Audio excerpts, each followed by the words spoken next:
Good morning, good evening, good day, wherever you are, and welcome to our virtual coffee break with Steve Wilson. All right, welcome everyone to day 5. Little house cleaning rules here. Just to let you know, we are recording this and we'll be sharing it out live on our YouTube channel. It is a non-NDA content, so Steve, pretend like you're on stage and saying what you need to say here. And let's see, feel free to ask any questions within the question chat box or raise your hand, and then we will go ahead and unmute you, and we will let you ask the question of our guest speaker, Steve here. With that in mind, Steve. I was just going to say we have Tara on the line with her highly desirable Bluetooth water bottles. And you'll be giving those out. I think she usually gives one out to the first person to actually verbally ask a question. So, raise your hand and we'll open your mic. And sorry to interrupt you, Sonny, but I know those water bottles are like a hot commodity. Well, we can barely get some ourselves, so it's okay. I have literally zero swag. All right. Anyways, Steve, why don't you tell us a little bit about yourself, where you're from, and what you do. All right. So my name's Steve Wilson. I've been at Citrix for about 7 years, and I'm based out of our Silicon Valley office. Grew up in Silicon Valley. I'm an actual native. And, part of my responsibility at Citrix for the last couple of years has been to build a developer community. And in fact, I can think back to a time in the summer of 2019 when we were having a big meeting with PJ and Jeroen, and I got up and proposed that we have a developers conference. And I had a lot of people look at me kind of funny, like we don't do that. And so we kind of did last year's Citrix Converge 2019 as a bit of an experiment, and we were super excited to have 100 people show up. Everybody had a blast, so we thought we needed to do it again. And so I'm really excited to see how well this is going and see what you guys have put together for the week. And as I see, wow, quite a few people have come in just a minute or so late. So just to refresh folks on the way this works, ask questions in the questions panel or raise your hand, and we can open your mic. If you have a mic hooked up, then raise your hand. We can unmute you, and you can ask your question face to face. And while people compose their thoughts, so we ran. As most people know by now, I've mentioned this a few times. I've been around for about 4 months now at Citrix. So you ran the first Converge, was it a year ago, as an in-person event? It was October of 2019. We held it in our auditorium in the Santa Clara office because we could do it for free and I didn't have to get any budget allocated. So we ran that on a shoestring with a lot of passionate folks like Sunny and Tara and a handful of others. And that was a 2-day in-person event, and it was primarily focused on a hackathon around the workspace intelligence features. That was, in fact, hadn't even been released yet, so it was the first time anybody outside the company had touched any of that technology. And people had a great time, and frankly, we were pretty excited to see that developers were able to actually put together things we hadn't thought of and hadn't tried already. And we did a hackathon in the spring, kind of as a replacement for the Converge events that we were planning to throw in April around the world. And, that didn't quite work out because April 2020. But that was amazing because we had even more people participate and had even more amazing solutions come out of the hackathon. So I'm kind of expecting to see what I would call some 3.0 solutions come out of the hackathon this time, with things that maybe people have been working on for more than a year. Because I don't think there's a rule that says you can only work on it during the hackathon. And let's face it, people have been building their skill sets on this for a long time. Yeah, not at all. I know for a fact there were people hard at work on their hackathon entries for some time. And I believe we had a submission on day one as soon as we opened it up, right, Sonny? Oh yeah, and we're getting on there with submissions right now, ending up our week. So this is going pretty well right now. So, questions from the audience. So, how many people how many attendees did you tell us that already? We're in that first Converge, roughly. It was about 100 that we had physically in the room. So, about as many as we have speakers right now. Yeah, that's about right. About as many as there are sessions. So the growth here is pretty amazing. You know, last sign up numbers I heard were well over 3,000. So yeah, it's amazing to see the interest. And I think, you know, obviously the other piece of this is really opening it up beyond just the new workspace intelligence to basically everything at Citrix that has an API or an SDK. And I think one of the big trends that we're seeing right now in the industry is that there's less and less difference between a system administrator and a developer. With the rise of DevOps and concepts like that, everybody's on the developer team, and every system administrator should have a set of developer skills at their fingertips. You know, in the old days, it was Bash and C Shell and whatever else was in your system administrator tools kit.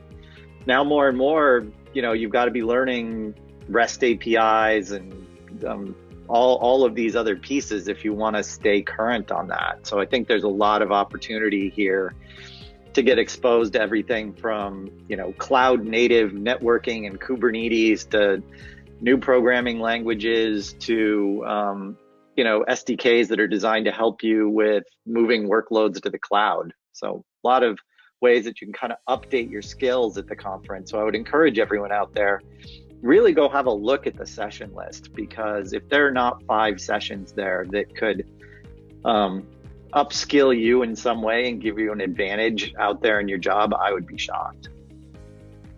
Oh yeah.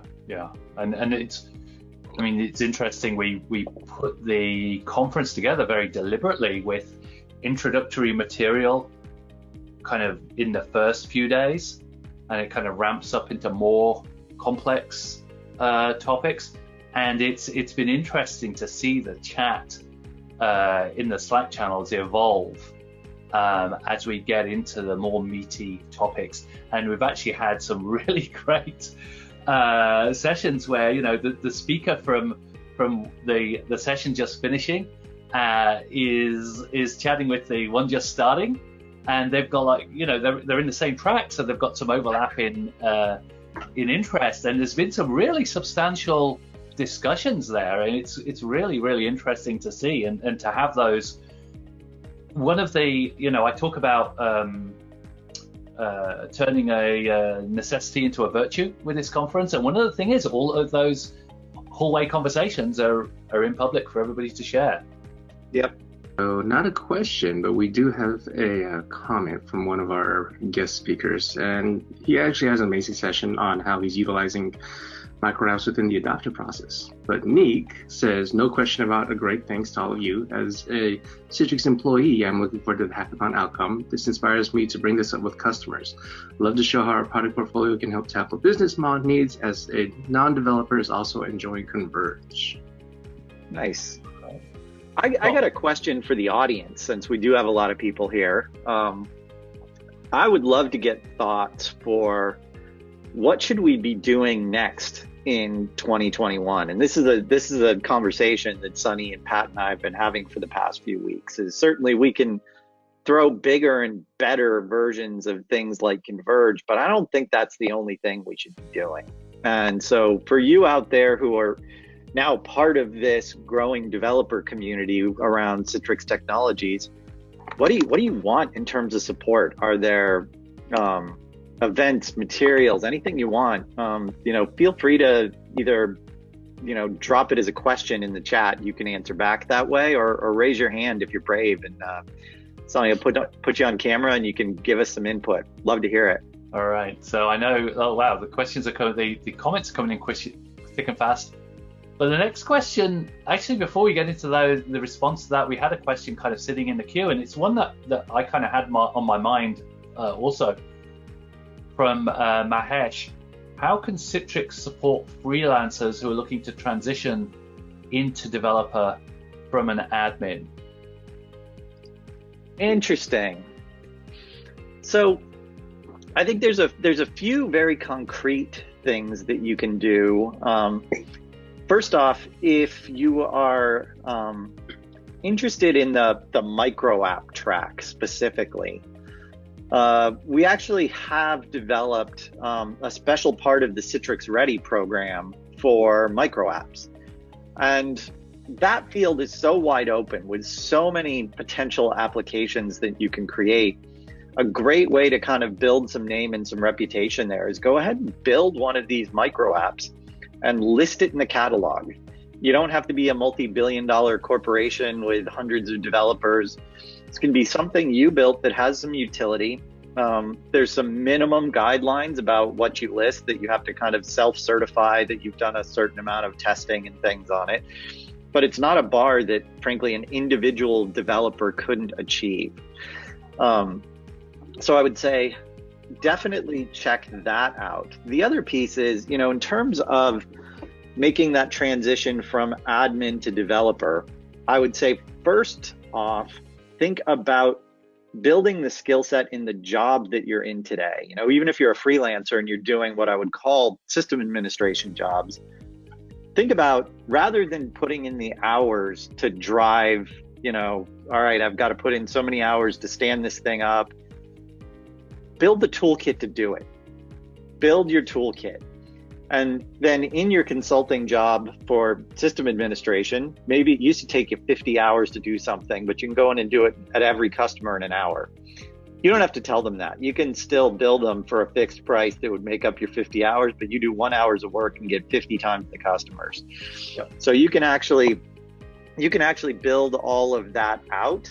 And then, feel free to go out and engage in sort of the broader communities that are out there. Converge is a great place to do that. And frankly, there are companies out here today.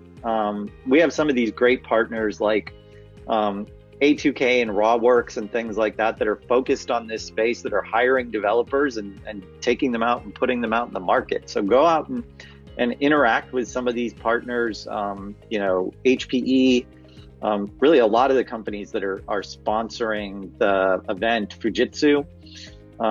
Interact with the folks that are here from those companies, reach out to them and kind of just mix it up, go out there and get involved. Yeah, I mean, to your point about, just getting an app out there and into the, community via the marketplace, I wouldn't be on a call if I wasn't saying when I was at Salesforce, but a good friend of mine actually, was working with Salesforce, made this transition. His first app rang a bell when somebody closed a sale. So it rang an audible bell, and the sales teams loved it. I can't even remember if he charged money for it. I think he just put it in the Salesforce App Exchange, and it was a big hit. And then, it got him thinking, and he got into merchandising in the end through the Salesforce platform, and co-founded his own company, and is, pretty successful working out of Melbourne, Australia now. So it's 2020. And we have a lot of responses. Sonny, do you want to give us some of the responses to Steve's question on what would help? Sure. So Deshaun Katari says hands-on lab, sir, which we've had multiple feedback on that. So we'll be looking to set those up for 2020. John Moody, laptop stickers. Well, they should be coming your way since you registered for the shirt and stickers. So keep an eye on your mailbox for that one soon. Phil Whiffen, great guy. Tutorials and examples on how to build things, a little like Microsoft Docs. Yes, more of our focus on documentation and training as well, leading into 2020. Okay, and then Walter Scott. Actually, I've been chatting with Walter on LinkedIn already. How do we get Citrix to extend the developer license model to more like 90 days? That 2-week period is a bit limiting. with an easy way to extend. It's not easy to export micro apps out and then import them back without having to clean things up easily. So I would suggest that Pat's in charge of that, and he just declared that to be true. Yes. And I would say, circling back to Salesforce, as is my want, I was there from 2010 to 2016, and there's a lot to be learned from the way that they enabled developers. And one of the, not even a secret weapon, you sign up for a Salesforce Developer Edition. It's fully functional. It has every bell and whistle possible, but it's limited to 2 users and a handful of contacts and a handful of accounts. So you can't run your business in it, but as a developer, you get access to all of the fun APIs and everything else. And it used to never expire. I think now if you don't touch it for 6 months, they start sending you emails, and they will time it out after 6 months. But that's really the direction I want to be going in. We've got some internal work to enable that, but that's definitely the direction I want to be going. For me, the fewer road bumps, along the on-ramp to actually getting from, hey, I wonder if I could get to grips with Citrix, into, oh wow, I'm seeing value. That's really my mission, is to smooth that on-ramp and make it as pleasant and inviting as possible. So yeah, absolutely, Walter. So we got some more feedback from Phil. Mixed media for learning, as people like to learn in different ways. Video, text, labs. Yes, that is definitely in the pipeline. So much work to develop all those. You need more people. I think Pat and I will address to that one. So yes, the more resources, the better. Yeah, I'm working on cloning myself. I'm 18 years in. He's got as far as bringing me cups of tea, but we'll see how that goes. And just to talk to Phil's point about different learning styles and so on. Another area that is really interesting, with the tutorials and labs, as we have all of these APIs, and we are, transitioning into an API first posture. The ability to have the tutorial system check your work starts to become possible. So I can totally imagine tutorials where, you work through a step and say, okay, I've done that. And then it goes into your instance and actually verifies that you are where you should be, and maybe gives you feedback on, oh, hey, you didn't create this entity, this field is missing, whatever. It's really, this stuff is not rocket science once you figure out, what you're trying to teach people and the common mistakes. So I'm looking forward. This is going to be an interesting couple of years for sure. Sorry, Steve, I'm kind of like stealing your thunder. I get excited and wave my arms around, and I guess that's why you hired me. That's why you're here, Pat. That's why you're here. Yeah. Okay. We got any more questions in the queue, Sonny? Yeah. John Moody actually says you can renew your developer MA instance every 30 days. So there's one solution there. And then Phil, once again, says frictionless for the win. Love it, Pat. Yeah. Mm-hmm. The first couple of Converges were squarely focused on that micro apps technology. And, that's what was it that prompted the decision to go wide and open this up to the whole range of Citrix products and services? I'd say it was almost the other way around, which is when we did this at the beginning, we actually considered opening it up to everything. But we had this new micro app technology that was kind of nascent, and we wanted to really focus on. So we wanted to just build the event around that. But as we really saw that start to come into its own and saw the great stuff that people managed to build at the spring hackathons, when we thought about building the larger version of this, we wanted to leverage the entire Citrix community. And really our vision for the future of work, when you see us get up on stage at some of these events, we'll demo the best eye candy, which might be micro apps and feeds and bots and all that kind of stuff. But the bread and butter of what's changing how people work right now is, how do I, securely access any application from any cloud on any device across any network. And the ability to do that, well, that's been kind of core to what Citrix does for a long time. The technologies around it are changing at lightning speed. This is not the case that you load up a few servers with your latest version of Windows Server 2000 whatever, create some VDAs, and install a storefront server, which every Citrix admin knows how to do. This idea that I'm going to be cloud bursting based on capacity to the cloud, or shifting workloads from one place to another dynamically, or responding to security threats in real time, all of those are also developer automation tasks. And so really the thought is that everybody touching this whole space should be a developer. The other piece is, as we started to understand kind of our viewpoint on the future of work, a lot of it pivoted around some of the early works that we did do with customers, where we were looking at how people worked. And frankly, the most maddening thing people found, that was one of the things that drove us to micro apps, was all this context switching. But really what that means is people are moving from app to app to app to app all the time because they're silos. And what that turns you into as a human is a human integration layer.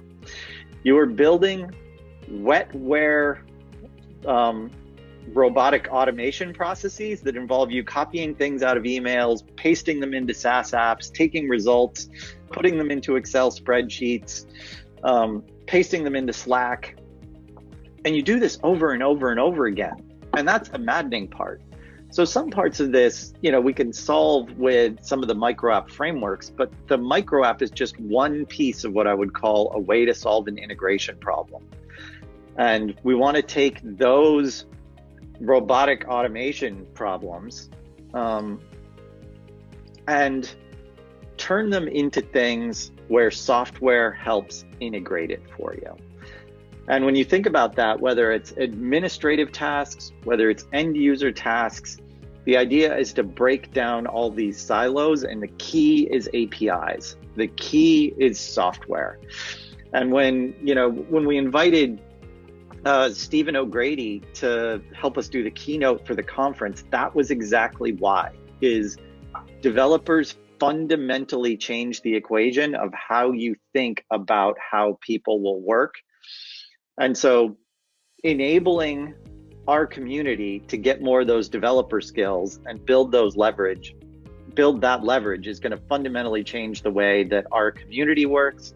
It's going to fundamentally change the way that the employees at their company work. I really feel it's a core empowerment technology. So going back to your question about why are we opening this up to all of our technologies? Well, first off, we opened it up to all of our technologies, but really, when you think about some of the topics that are out there, this conference is already broader than that, right? We have sessions on, which programming language do you pick? Actually has nothing to do with Citrix technologies. It's about the core kinds of skills you're going to need to build these future of work things. And I think that is a theme that will probably continue on, is this conference isn't about Citrix technologies, it's about building the future of work. And of course, we're going to put the Citrix technologies in there because we think they're core to that. But more and more, we just want our community to be able to leverage our technologies in these broader ecosystems. And that's the whole goal. Yeah, and that you're absolutely right there. It's really the curriculum here, if you like, the scope of Converge should really be driven by where our developer community wants to go. What is useful for them. And, to that end, we actually have another of these next Friday where, we won't have a Citrix executive. We'll be basically turning the focus onto you, the audience, in our feedback session, Converge Feedback Live Wrap session. Will we have wrapping there, Sonny? I don't rap, but if you want to, sure, I'll go for it. Okay. And don't be careful what you wish for. And so yeah, we'll be running that like right. I think it's the very last section of Converge to really hear from like where we can go next with this. Okay, Sonny, do we have what time for one last quick question before we wrap things up with Steve? Yep, one more question from Mahesh. Any plans to have one centralized platform to access all products of Citrix? It makes it easy for community developers. So I think that the core of that is out there at the developer portal today. So go look at developer.cloud.com. What the team has done is for inside Citrix, we've developed a new set of API standards for what all new APIs need to look like, the sort of standards they need to conform to. Developed test kits so that developers inside Citrix can test that their APIs conform to those standards. And then we've stood up internally an API gateway that distributes and protects those APIs. And then ultimately that developer portal, which is the part that you see, which is where you get interactive documentation, the ability to sort of instantly try out these REST APIs without even standing up a test instance or developer environment and get the feel for how they work. So I think you're going to see a couple tracks. You're going to see for APIs, those are going to get more and more standard. As new APIs are created, they're all going to conform to the same set of standards. They're all going to be available in that one-stop shop at developer.cloud.com. The other track that you will see is more and more emphasis on low-code tools and visual builder tools like we have with the micro app technologies, because we do want to enable a really wide range of people, including what I'll term, maybe business analysts who have less of the classic coding skills but understand the business problems to be able to solve that. So I'd say those two big routes are the future of where we're taking these developer technologies, is a bigger focus on modern APIs, centralized over at cloud.com, more and more visual builder, low code, no code tooling. And if you guys have ideas for other things you'd like to see about how to make it easier to access, make more sense, be more coherent, these weeks are great ways to share those opinions. You've got access to people like Pat and Sunny and Rakesh and Dave Lestrat and Jeroen and all these other people at the conference. So let people know what you're thinking, what you need out there to be most successful. That's what we're hoping to get out of the week. Couldn't have said it better myself. Yep. Great. And I think that's the first time I've ever heard DLS called Dave. So there you go. Anyway, so with that, on that bombshell, we'll wrap things up for today. We've had our half hour. Thank you so much, Steve. And I love the shirt, and I need to start bugging people to get one of those for myself. And once again, congratulations to our winners, John Bicard, Benir Pastil, and Walter Scott. Your water bottles are on their way. All right. Thanks for everybody for participating. Bye-bye. Bye, folks.